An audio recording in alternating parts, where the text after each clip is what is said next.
नमस्कार भावांनो, बैलगाडा क्षेत्रातील देव पैलवान मोहिलशेठ धुमाल यांचं काळीच रुत्सम एकादशम हिंद केसरी बकासूर आणि बैलगाडा क्षेत्रातील नामवंत प्रसिद्ध अष्टम हिंद केसरी ड्रायव्हर विठ्ठल नाना बुतकर यांचा तसेच अजय शेठ जाधव कलेडोन, मिलिंद शेठ पाटील कोचगाव यांचा तेजा भुंगा दिवाण्या हे कोणत्या मैदानात पलताना दिसतील? कालच्या मैदानामध्ये आपल्याला बकासूर पलताना दिसला होता, पण तेजा दिवाण्या भुंगा हे नव्हते दिसले. तर हे तिघेही कोणत्या मैदानात दिसतील आणि बकासूर पुढे कोणत्या मैदानात? काल झालेलं सोन्या 50-50 केसरी मैदानामध्ये आपल्या बकासूरने नवीन चेहऱ्याला उजेडात आणलं.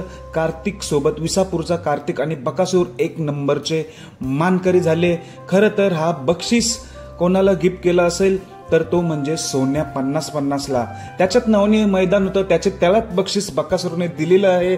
अशी ही गुरु शिष्याची जोडी, मोठा सोन्या आणि बकासूर. तर आता कोणत्या मैदानात बकासूर दिसेल? तर भावांनी आता महाराष्ट्र केसरीचं मोठं मैदान होत आहे वार शुक्रवार दिनांक 1 ऑगस्ट 2025 रोजी मौजे कदमवाडी या मैदानामध्ये बकासूर 100% पलताना दिसेल. तसेच तेजा दिवाण्या भुंगा हे तिन्ही टॉपचे नंदी याच मैदानात महाराष्ट्र केसरीच्या 1 ऑगस्टच्या मैदानात 100% पलताना दिसतील. प्रथम क्रमांक 1,11,000, द्वितीय क्रमांक 81, तृतीय 61, चतुर्थ 41 अशी मित्रांनो बक्षीस असली तरी महत्वाचं म्हणजे हे कदमवाडीचं महाराष्ट्र केसरीचं मैदान आहे.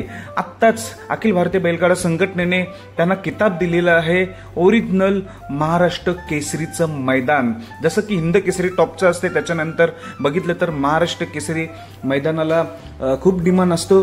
ह्या मैदानात दिसेल सर्व. धन्यवाद.